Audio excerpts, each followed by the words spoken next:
Your sunblock. I have been honored to give the opportunity to read a letter, a statement written by Judea and Ruth Pearl, the parents of Daniel Pearl, the Wall Street Journal reporter who was brutally murdered by the terrorists in 2002. In fact, the terrorist who actually wielded the sword is one of the men who will be tried right over here. Whatever happened.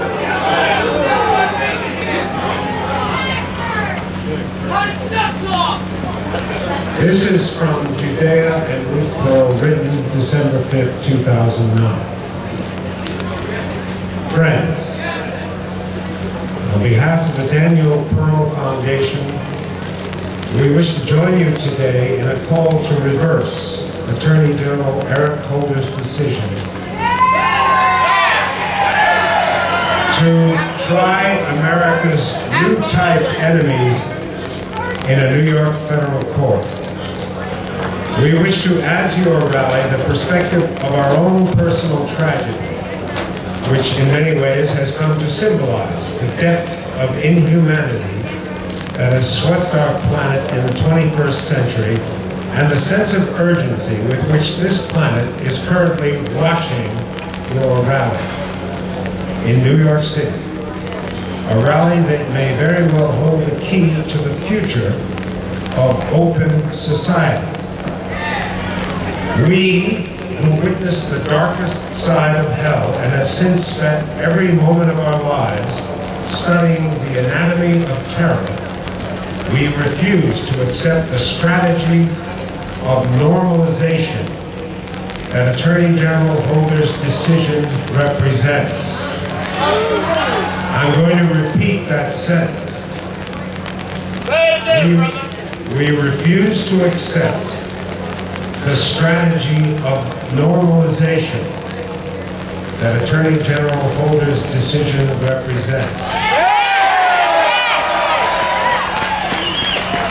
Terror is a crime against society and should not be tried in the same court as crimes against individuals or against a particular country. Let us make it perfectly clear, we are not concerned about the safety issues that this trial poses to New York City. We trust our law enforcement officers. Nor are we concerned about the anguish of our children who will be seeing the memories and values of their loved ones mocked and ridiculed in that courtroom. They have known greater pains before. We are concerned about the millions of angry youngsters, among them potential terrorists, who will be watching this trial unfold on Al Jazeera TV and come to the realization that America has, in fact, caved in to Al-Qaeda's demands for publicity.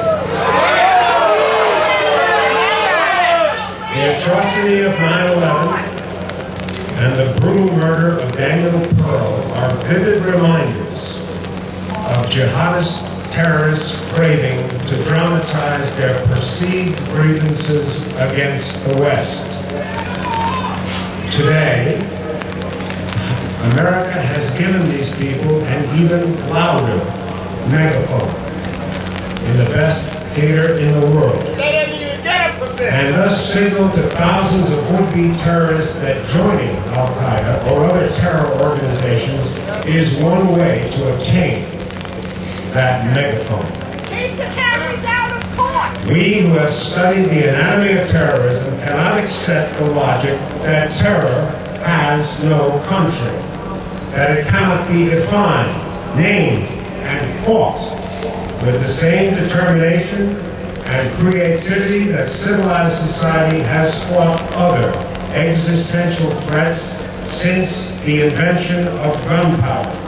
These include IC's piracy, the introduction of poison gas, and the threat of nuclear weapons, all were contained by creative changes in international law and the establishment of new legal categories. The invention of the suicide belt is of no lesser threat. Terror is an ideology that elevates one's grievances above the norms of civilized society. And like any epidemic of global dimension, it must be fought by attending to the distinct mechanisms that transmit and propagate the disease. In 2002, the international community gave America a moral mandate to fight the new epidemic with all the necessary instruments, including a new court system, new legal regimes. A decision to try the arch symbols of terror in ordinary criminal court using traditional legal instruments constitutes a betrayal of that mandate. Mr. Attorney General, our children and our grandchildren are imploring you today. Please reclaim America's mandate to secure a brighter future for our troubled world. Judea and Ruth Pearl, Los Angeles, California.